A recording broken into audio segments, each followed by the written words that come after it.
Learned this week about the Dr. Fox effect. Have you guys heard of this?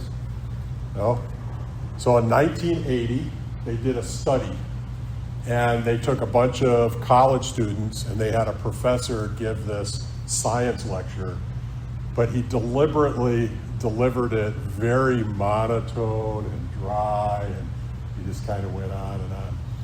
They had another group of students where they hired a very young Michael J. Fox, who posed as Dr. Fox, and he did this very animated, entertaining lecture, but all the content was absolute rubbish. And the people raved about Dr. Fox. And they've done subsequent studies that have reinforced this, so it's come to be called the Dr. Fox effect. So my takeaway from this is I need to make my sermons very entertaining. That way, if they're just total rubbish, you'll still go, wow, what a sermon. Yeah. I don't know how well I did today, but I'll work on it.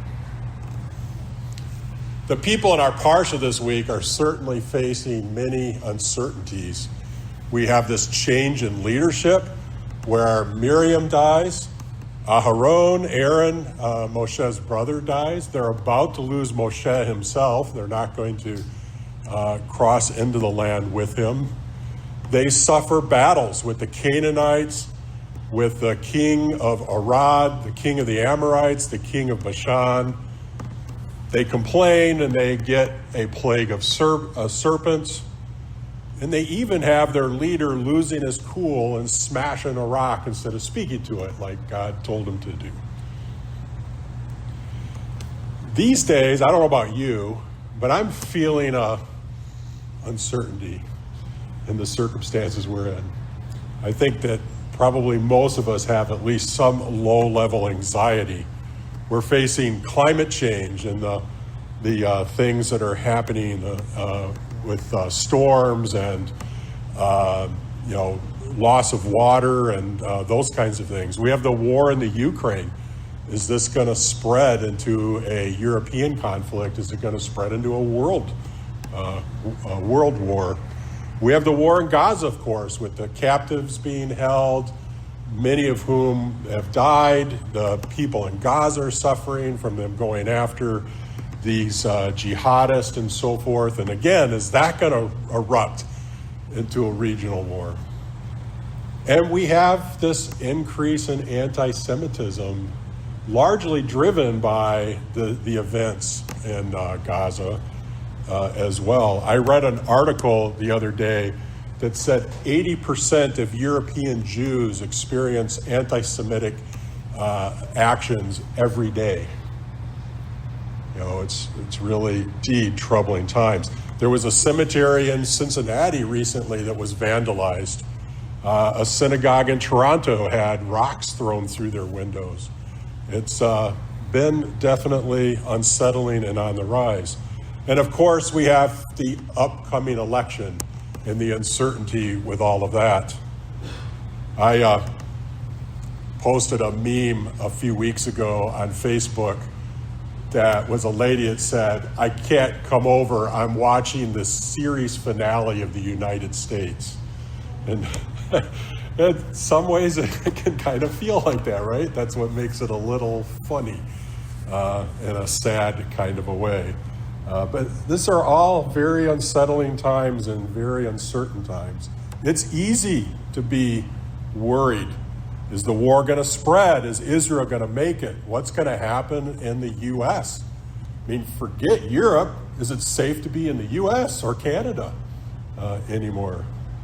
As we see in our Parsha, anxiety and fear can lead to conflict.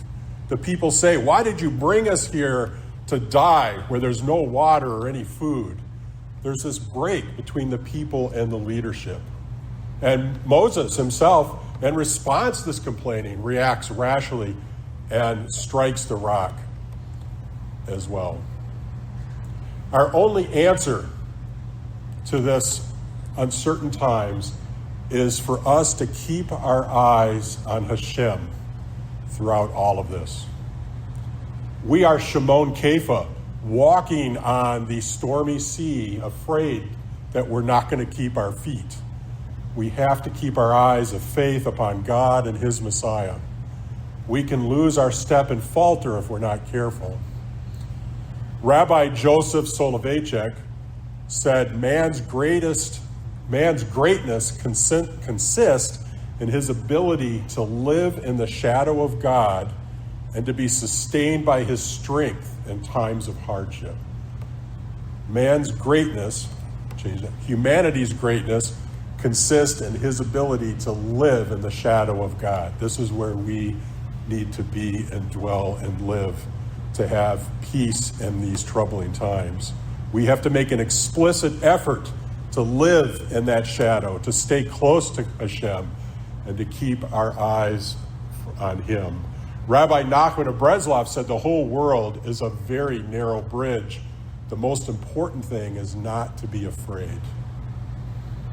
I can recall many years ago being in a very troubling, dark circumstances like we're in now. I can't even totally remember all the details of it, but I was experiencing a lot of anxiety and fear. But that was caused by me wandering away and keeping my eyes off of Hashem in the midst of that trouble. I've often said that I think it's easier to stay close to God when everything's good. When it gets rough, when you think people would turn to God, instead, that's kind of when we take the reins back and we're like, I'm going to be in control of this, I'm going to fix this, I'm going to take care of this problem, instead of focusing on Hashem. And it was during this time that one night I was lying in bed, feeling very troubled, and I opened and read Psalm 73, where the psalmist says, "My foot almost slipped when I envied the arrogant.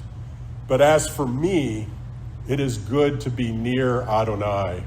I have made the sovereign Lord my refuge." And when I read those words, the fear and anxiety just melted away. And I'm like, yes, in the midst of all of this, it is good for me to be near Adonai and to make him my refuge. We should indeed pray our concerns to God, but this is turning those concerns into prayer, which is focusing our eyes upon him. It's standing in his shadow. Instead of looking at the worrisome waves before us, we keep our eyes in prayer upon him. We should indeed work for justice, attempt to right wrongs, and do our part to make the world a better place. But again, if we're doing that as a partner with Hashem, instead out of anxiety or anger or fear, then we are staying in Hashem's shadow. The poisonous snakes that attacked the people, and the people had to draw their eyes up to look at the bronze serpent in order to be healed.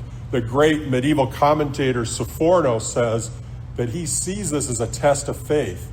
Are they going to follow God even in this very confusing circumstance? Not only is it confusing that they're being attacked by venomous snakes, but we're supposed to look at a statue of a snake in order to be healed? But this is what God calls us to do, is to focus on him and follow him. Many of you probably have heard of Corrie ten Boom, who's was part of a Christian family, and I think they were in the Netherlands, weren't they? Who hid Jews during World War II. She said, "Never be afraid to trust an unknown future to a known God." I thought that was really powerful. An unknown future to a known God. The Lubavitcher Rebbe said, when we have faith in the Creator, we do not fear the unknown future. We trust in the one who controls it. We are truly facing troubling times. We are truly facing an uncertain future. But we have a known God, a God who is faithful, a God who keeps faith with us. And it's up to us to just keep by his side, within his shadow, under the protection of his wings, and our eyes upon him who brings us peace beyond all understanding. Shabbat Shalom.